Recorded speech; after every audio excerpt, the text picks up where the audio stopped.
the way I talk about Bitcoin when I'm engaging with Western audience is very different than the way I talk about Bitcoin when I'm engaging with African audiences. And even down to the mantras. In the West, I'm sure you know, people say, stay humble and stack sats, right? All you need to do is sit back, save Bitcoin. It's a long-term bearer asset. This is something for your retirement. In Africa, it's completely different.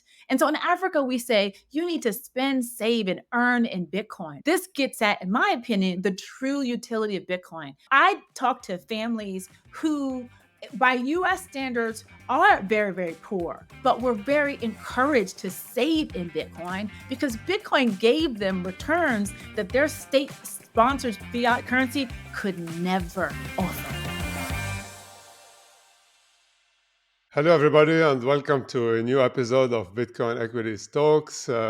Today, I have with me the honor of the presence of Charlene Fadirepo from Mango Digital Strategies. Can you please present yourself, Charlene, and tell us a little bit about your Bitcoin story? Thank you so much, John. So super happy to be here. Charlene Fadirepo. I wear a ton of hats in the Bitcoin space. I'm the CEO of Mango Digital Strategies. We are a Bitcoin consulting firm, and we focus on helping banks onboard into Bitcoin. I've read a couple of Bitcoin books. My latest book is called The Bitcoin Leap: How Bitcoin is Transforming Africa. And, I work full time as a Bitcoin advocate and activist. And just super excited to be a part of this incredible Bitcoin ecosystem. My Bitcoin journey is really interesting. Gosh, I come to Bitcoin with over 20 years, about 20 years of experience in traditional finance. And let's see, I got my MBA from Duke in 2009, worked in management consulting in the bank regulation space, spent 6 years at the Fed, and then landed into Bitcoin when I was running my own company. So I had a company in the wealth tech space. It was called Guidify. We were matching Black women with financial advisors. And I began to get questions about Bitcoin from my clients. So after the sixth question, I thought, I need to figure out this Bitcoin thing. And then my husband, it was a random Saturday in 2020. My husband kind of reached out to me and said, hey, you need to look at this Bitcoin thing. I've been married for 13 years. My husband is Nigerian. So when I see the world, I see it from the US perspective, but also the African perspective. And I don't know if it was COVID or what, but it was a combination of hearing from my clients, my husband's question. It kind of brought everything together and it caused me to take a look at Bitcoin. And when I looked, I said, oh my God, this thing is going to change the world. And that was really the start of my Bitcoin journey. In May 2020, we bought Bitcoin as a price of 6,000 a coin, 6,000 per coin. 6 months later, we were at 20,000. The next year, we were at 40,000. So I'm a banker. So when I see returns like that, I was incredibly mesmerized. And I tell people that I came for the revenues, but I stayed for the revolution because I just said this is going to change the world, and I've been there ever since. And it's just been an incredible journey for me. Yeah, actually, what you just said is exactly what I say to my clients, like come for the returns and stay for the revolution. And it's quite interesting that you have like this dual background because I share the same dual background, being French from Lebanese origin. So I have like this European hat and the Lebanese hat where I can see both worlds, and this is what allowed me to hook pretty early into Bitcoin. First, but the most intriguing part about your career, I would say, is going from the two extremes, like from the Federal Reserve to Bitcoin. How did you make this huge leap? It was an interesting leap, and here's the thing. So, I graduated. I was a child of the financial crisis. So I went to business school after the financial crisis, and I wanted to be an investment banker, but that their jobs were not there. So I went into consulting, did that for 6 years. Then I went to the Fed, and I actually went to the Fed with this thesis that I really wanted to help the banking system become more safety and sound, and I did that for a couple years. And after a few years, I said, you know what? Maybe being an entrepreneur can help get us over the finish line. So I left the regulatory community and decided to be an entrepreneur. And it was one of the best career decisions that I could have made. Incidentally, I closed that first business and then opened Mango in 2020, in 2022. Okay, and when you look back at your Fed years and now at the Fed, actually, how, from a Bitcoiner's perspective, how do you see it? I think Bitcoiners underestimate the important role of regulation in this industry. I think that if we look at 2024 as a watershed moment for Bitcoin. We had the Bitcoin ETFs finally get approved. We would not have seen this price action today had it not been from the SEC's approval of the Bitcoin ETFs. And so I think as I look back on kind of my background, I think the support of the regulatory entities is really important. I've always been an advocate of right size regulation, but it's really important to make sure that this industry can flourish. And I think 2024 has showed us this.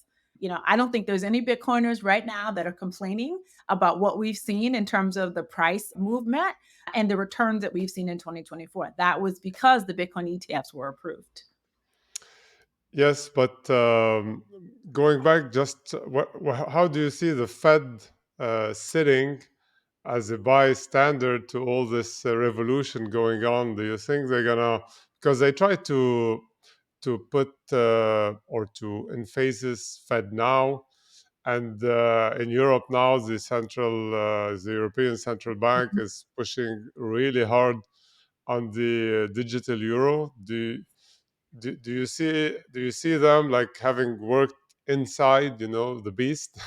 Do you see them taking one step further to beat this competitive monetary policy at the end that is Bitcoin and that is kind of shaking the grounds?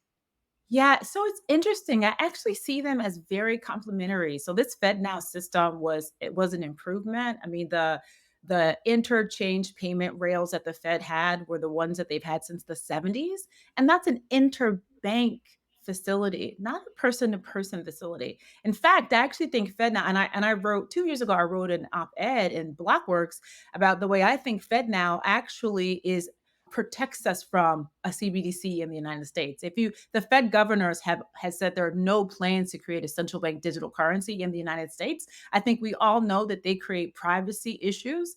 And so, but the Fed now actually solves this problem of interbank fast, efficient movement of money. Different than what Bitcoin solved, but it actually solves that for banks. And so I actually think that Fed now is a great thing for banks to transact, and Bitcoin is a fantastic monetary technology for individuals and businesses. Okay, and let's step a little bit into your current focus, which is Bitcoin in Africa. So, what took you there? Why? What do you? What? How do you see Bitcoin going into Africa? And what's the African perspective compared to the U.S. perspective or to the Western world's perspective? Yeah, so I have a belief that Bitcoin in Africa presents the most compelling use case for Bitcoin today. I think the Bitcoin narrative has moved in a lot of different directions. It has primarily had a very Western center, but we know that Bitcoin is money for the world and not the West. Bitcoin is monetary technology that is both a currency and a payment network, and there is no place on earth where that shines better than Africa. So if you think of Africa as a continent, we've got 1.4 billion people, 54 countries, roughly 42 central banks, 42 or so currencies, and a payment system that is fragmented at best, right? So very simple financial transactions are very difficult. Things like paying a bill, sending money to your family, getting paid by your employer. Because of that fragmented system, this is an area where Bitcoin can kind of fill in those gaps and allow Africa to really, in my opinion, finally take their place on the global stage. I think what's happening in Africa right now is really incredible because there are African innovators and entrepreneurs that are on the ground using Bitcoin to solve problems like financial inclusion, problems like banking gaps. and even problems like energy poverty, and that will just continue.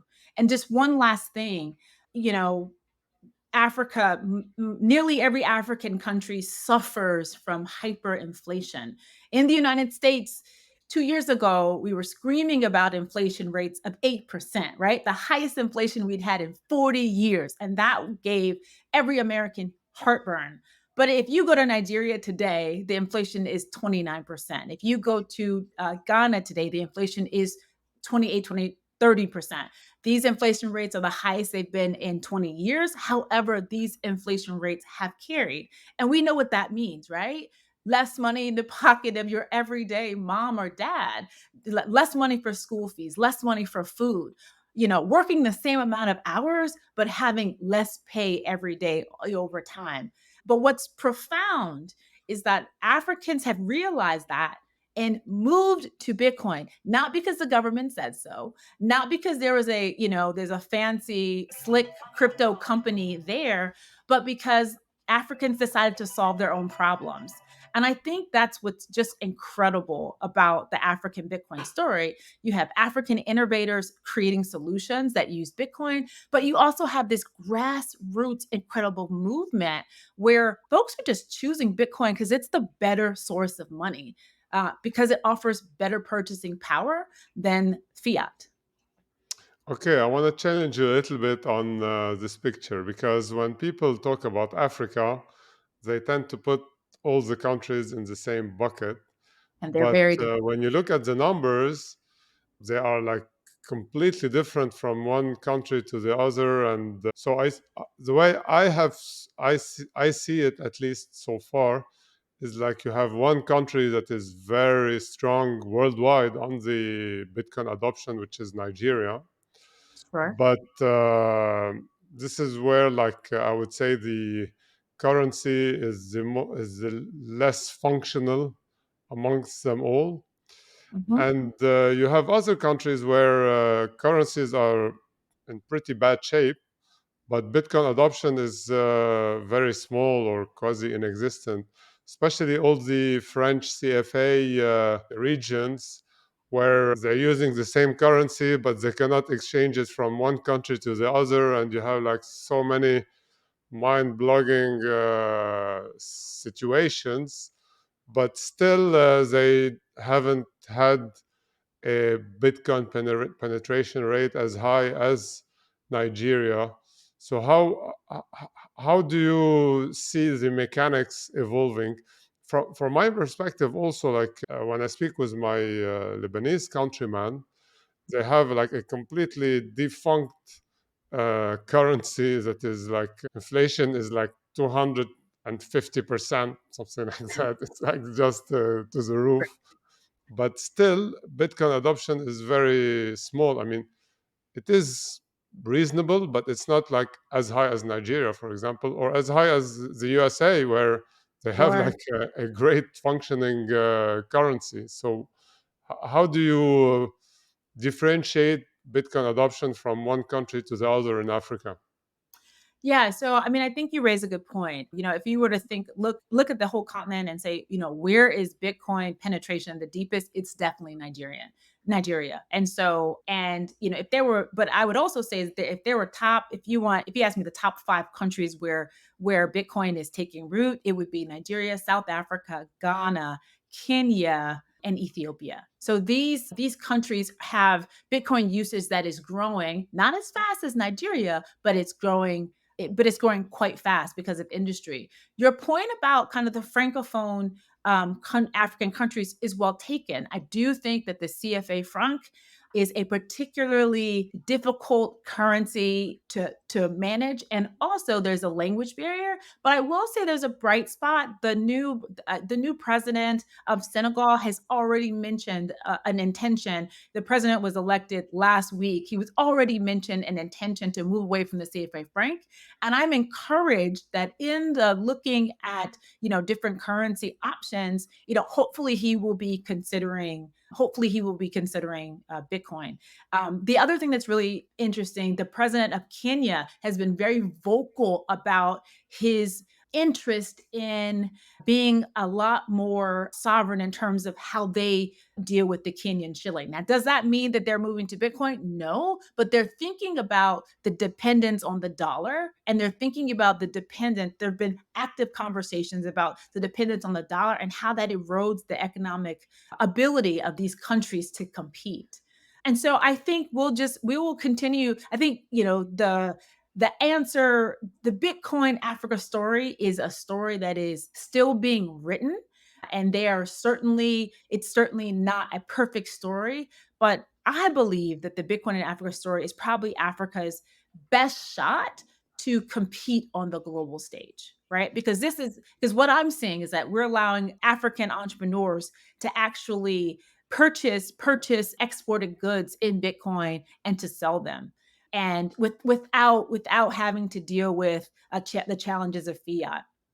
And we haven't talked about Bitcoin mining in Africa, but we will, because that is kind of an entirely different conversation about how Bitcoin mining is really helping one of Africa's biggest problem, which is energy poverty. We talk a lot about poverty in Africa, but energy poverty is equally as damaging, right? 500 million Africans don't have access to electricity. And, when it comes to the building of electrical grids, it's really it's an economic viability game. An African government is not going to invest, or a company is not going to invest in the infrastructure to build an electricity grid if that area doesn't have the income or the community to subsidize or to make that project finance deal whole.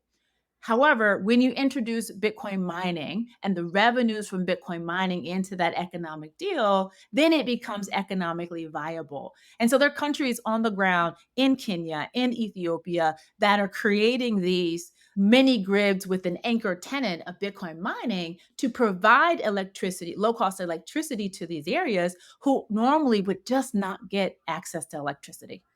Yeah, let's dig into the electricity and Bitcoin mining side of things afterwards. I want to dig a little bit further into Bitcoin adoption in Africa. And for me, and I see it in Lebanon, the most important part for an impoverished population, or a population with a defunct currency, is the US dollar. So at the end, the US dollar is the Bitcoin of Africa until Bitcoin was created.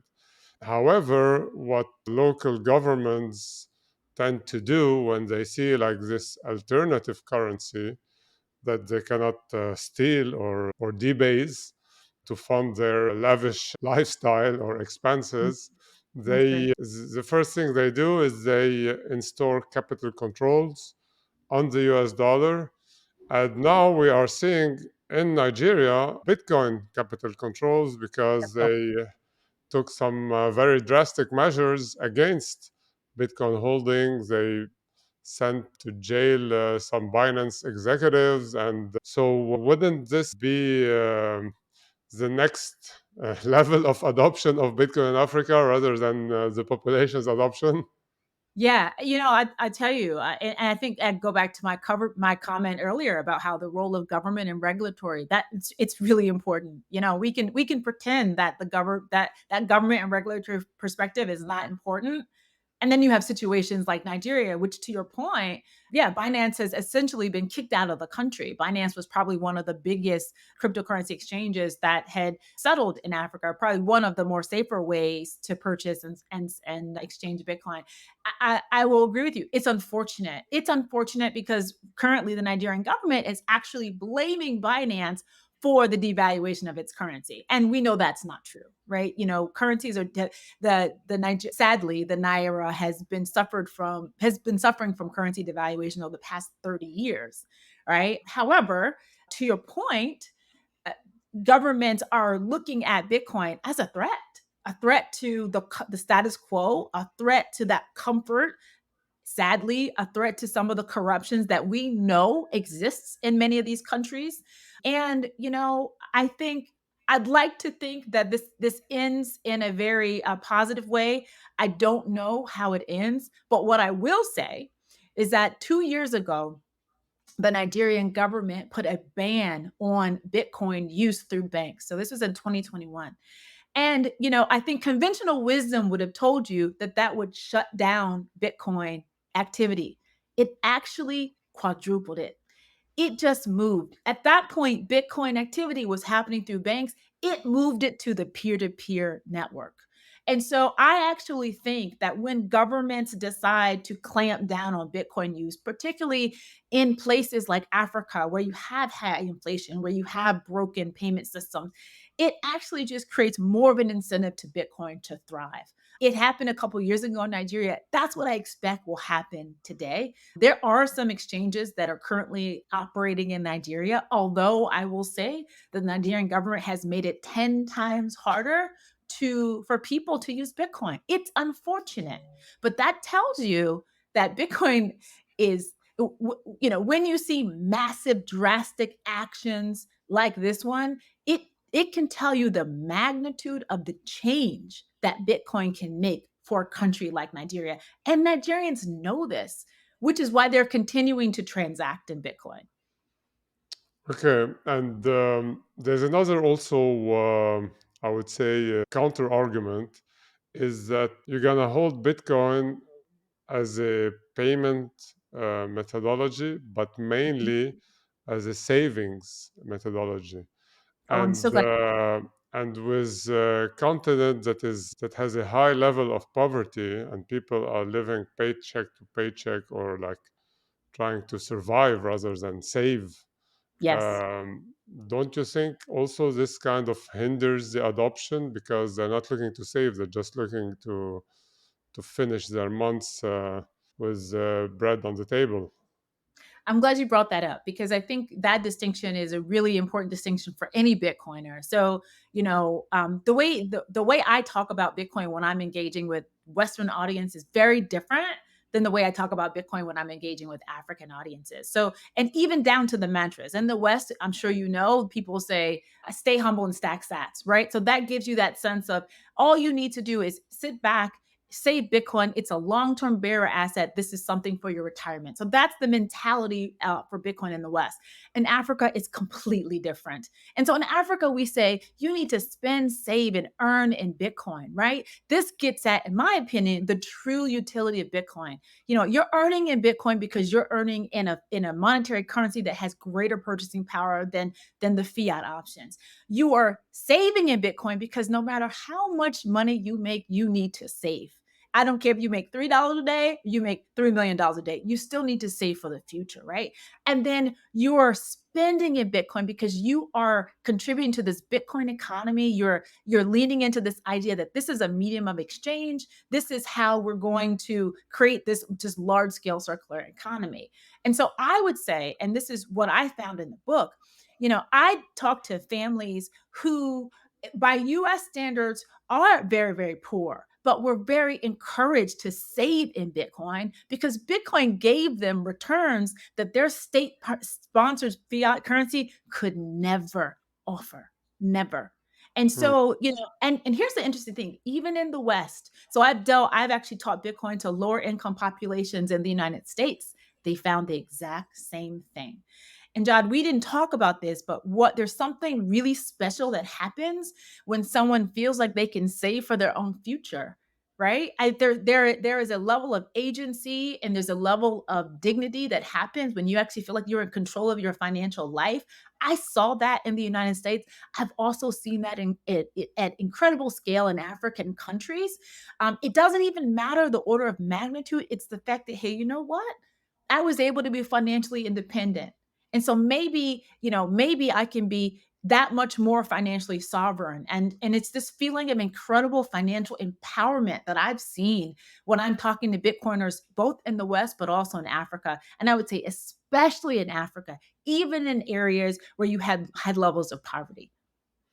Okay, and do you think it can also open up international job opportunities for Africans, because I've Indeed. experienced it myself. I've hired some freelancers based in Africa that were accepting payments in Bitcoin, and it was much easier to pay them that way rather than to go the traditional financial system, which most of them, actually the ones I employed, that they weren't even banked. So I have hired many Nigerian contractors and paid them and paid them in Bitcoin. So a lot of people think that Africa's most precious export is its natural resources. Mm-mm, it's human capital, talent. They're incredible, ingenious, innovators, I guess, developers that are currently in Africa. And we when we talk about Africa, we talk about this brain drain.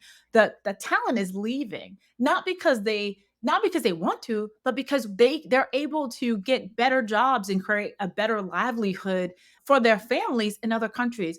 Wouldn't it be wonderful if you could stay in Lebanon? Wouldn't it be wonderful if you could stay in Nigeria or Ghana, right? What if these countries actually had the technology ecosystems, they had the infrastructure to build hold technology hubs where you can be highly compensated for your skill? Well, I think Bitcoin plants the seed for that to happen, so that brain drain doesn't happen in Lebanon and it doesn't happen in every African country.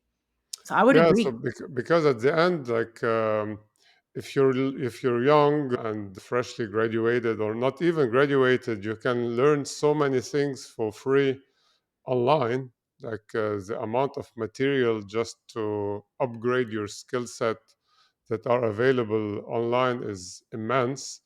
And then you Yes. can go and contact and work remotely for any company in the world. And before that, you had like this traditional financial blockade for any company to hire people in Africa, and this kind of opens it up. So to your point, people should start upgrading their skills and accept payments in Bitcoin. So let's drop into the Bitcoin mining topic and electricity. You were mentioning how many people in Africa are living without electricity? 500 million. 500 million. Oh, 500 million. So, so it's like one third. easily, Oh, easily. And so a lot of people think, well, what does that mean? It means that electricity doesn't come on, or is it blackouts? No, no, no. So no electricity. And what does that look like? So, and we're talking about kind of in the village, the more rural areas where they're gorgeous, lush landscapes, but they're folks that are doing their homework using paraffin lamps. Right, paraffin lamps give off fumes that cause healthcare issues. Sometimes they cause fires. so how does Bitcoin mining help them get electricity? I thought it So was, I'm playing the devil's advocate here. I thought yeah, it was a useless electricity consumption. So why do you want them to go to a place where there's no electricity and then take it from them?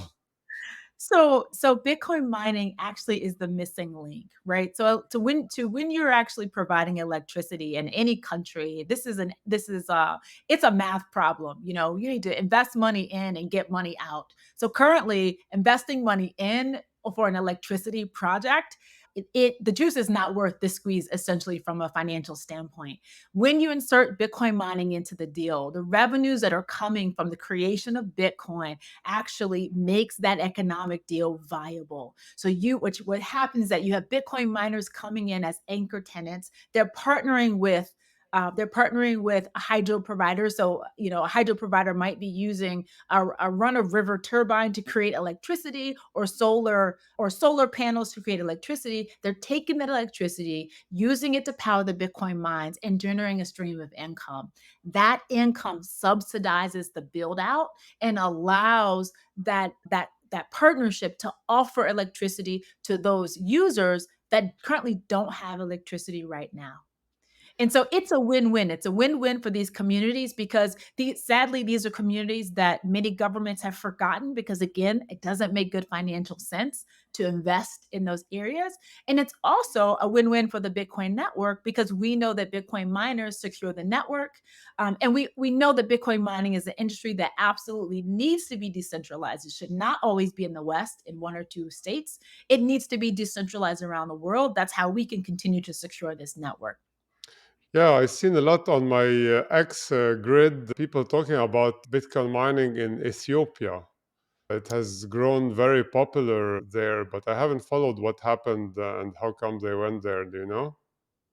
Yeah, so Bitcoin mining in Ethiopia is really interesting. So this is an example of kind of when the government decides to move in that direction. So the Ethiopian government just signed, gosh, I think it was a $500 million Bitcoin mining exploration deal. And so the government of Ethiopia said, you know what? We see Bitcoin mining as a way for Ethiopia to continue to compete, and we are welcoming private investments to help us move forward in this space. And so again, when I name those 5 countries that we're seeing Bitcoin moving in Africa, Ethiopia is very quickly coming into view as a Bitcoin mining hub. And I can tell you that there are public Bitcoin miners in the United States actively looking at sites in Ethiopia, trying to figure out how to prepare for the halving. So we didn't talk about the halving, but we've got 1 month, actually only a few weeks, and the Bitcoin mining landscape is going to change quite significantly when the halving comes. Because Bitcoin miners, after the halving, will have their Bitcoin mining rewards divided by two, and therefore they will be much more price sensitive to the electricity price than they were before. And therefore, Exactly. they would start seeking cheap electricity sources, and these sources are available in big numbers in Africa. Um, Exactly. but again, playing the devil's advocate here, it's it's hard to do it when you're a Bitcoiner, but I'm gonna do my best. So if you look at Africa in general over the past 100 years, Mm, like it is the country, like everybody says it, and you read it all over the place, that it is the country with an immense number of resources, yep. but they were all exploited. Think about gold mining, copper mining, all kind of natural resources. Mhm. And some say that these are the problems, like it's what was it called? It's like the curse of the countries with rich resources, the gold curse. I think that was Yep. the right terminology. And you think that the same is going to happen with electricity? So Bitcoin miners going to go and gonna exploit it, and the people locally will not get any benefit of it. It's a good question. And I think so Africa has been the subject of significant financial oppression, for hundreds of years. And I agree with you. But here's the thing. I'd like to think that Bitcoiners recognize that. I know Bitcoin miners that are operating in Africa. Many of them are African. And so there's a real focus on uplifting the African communities that they're a part of. But you pointed out a real risk, right? How do we make sure that these countries are not exploited in just another way, right? How do we make sure it's not another flavor of exploitation? And I think for me, that's why it was so important for me to write this book because I think that the African Bitcoin story has to be told with the context of how we got here, and so we can make sure that we don't return. There's a concept in Ghanaian culture is called the Sankofa, right? You look back to look forward. You have to understand the exploitation and the financial harm that's been done to Africa before you go to Africa and start to build, right? Because that's going to inform the way you engage with regulators, the way you engage with communities, and hopefully the way you build a company that is sustainable and additive to Africa, to African communities.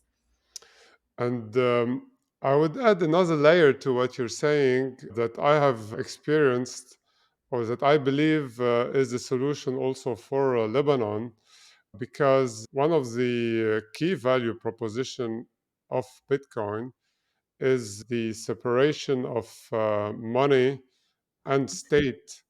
And all these historical exploitations were done by corrupt politicians that were put in power by internal or external forces, and by defunding the government and giving monetary independence to Africans. These kind of situations, I mean, in Europe, we had thousands of years of the mixing of church and state. That's And right. it's only when they were separated that you had like all the Illuminatis and the Industrial Revolution and the prosperity that came with it, because there was like strong control from the church on the day to day projects, lives of the citizens. And I think the next step is the separation of money and state after the separation of church and state. What do you think about that? Maybe you should add it in your book. Well, no, I think you're right. And sadly, if you're with a government with the history of authoritarian rule, with anti-democracy, with kind of corruption, yeah, I mean, I think that the money is definitely needs to be the control of money needs to be definitely in the hands of the people. And I think that in the case of Bitcoin in Africa, it's already happening, and I didn't make this point earlier, but like that's why I think that the African Bitcoin story is just so profound. It is grassroots. It's not being led by any government. That's significant. I mean, there are other Bitcoin stories where you see the governments and having a huge hand, and arguably so, that's great, but having a huge hand in the development of Bitcoin. And I just think that Bitcoin is money of the people, for the people, and by the people, and it's really important that it stays that way. And I believe that's going to be the key to Africa's economic prosperity. Now, it might not happen in my lifetime, but at least we're treading in the right direction, and I think it's Africa's best shot at being like taking its place on the global stage. Like, at the big picture for me is this is a chance for Africa to finally kind of walk into her purpose, whatever purpose that might be for every African country. I think it shows up differently, but there have been so many cases where Africa's hands have been tied at the hands of other nations. And I think arguably and admittedly at the hands of other nations. However, this is a chance to turn the page, look forward, and build industries that will allow Africans to choose to live in Africa and have wonderful lives in Africa, and also just kind of get the benefit of the genius and ingenuity that is on that continent. Yeah, but if you think about that, you have at the same time all these virtuous use cases socially, governmentally, and environmentally. But at the same time, they are like almost completely neglected in the Western world, because the Western world, when you hear Bitcoin, you hear electricity consumption. That's You right. don't hear electrification of Africa. When you hear about pollution, you don't hear about the realization of millions of people that are without a bank account. You hear like, It's and I've been like trying to promote this as to sensitize to bring the light about these benefits, but people tend to focus on one thing: it's highly electricity consuming and therefore we should shut it down. How do you think we can shift the perspective in the Western world? Because yeah, the Western world doesn't live in Africa, but there are like so many, so they're happy to send aids to the Red Cross or to whatever like cause to help starving babies, but yes. providing them electricity, it becomes like a no-go zone. How do you think this will transform the Western public opinion about it? Yeah, I mean, I think what you pointed out was the reason why I wanted to write this book. I've read a lot of Bitcoin books, but there is not one Bitcoin book that I'm aware of that actually centers the African Bitcoin story. And I think that's why this book is important. How do you get that message out? I think we keep talking about it. And I also think, and the other thing is, like, I think it's really important to notice that these aren't Western folks parachuting into Africa to set companies up. These are Africans creating their own companies. So these are Africans solving African problems and using it in a very incredible, ingenious, innovative way. And I think that, I think we just that's a story we have to tell. The Bitcoin narrative, has not served us well. It has not. So we need to rewrite that story. Thankfully, I think that actually the Bitcoin ETFs allows us to rewrite that story, and it allows us to rewrite that story with the world in mind.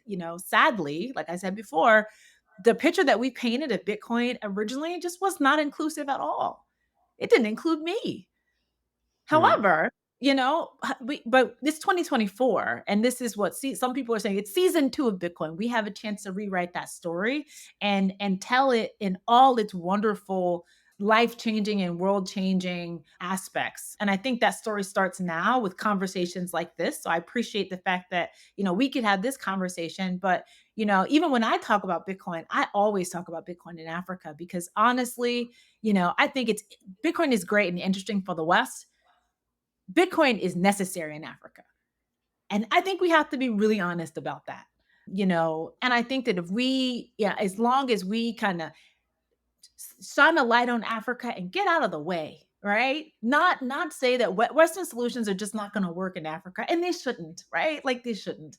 mm. Our job is to just, bolster that ecosystem, celebrate the folks that are building, and just make sure that there are the structures in place so that the Bitcoin African ecosystem can thrive and thrive with ownership and equity. So here's the thing, like I believe that it matters how it thrives too.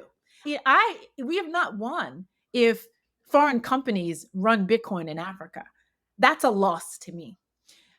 In order for the African Bitcoin ecosystem to win, the companies that are built need to be run by Africans. They need to support African communities. They need to be investing in African communities and building. And as these companies grow, they need to raise the floor in every African country.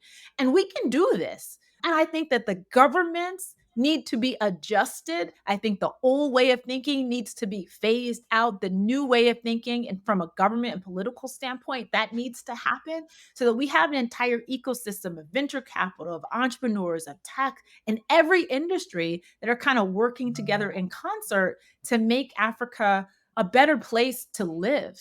And it's possible with Bitcoin. It's absolutely, for the first time ever, it's possible. And it will happen. It might be painful, but it will happen.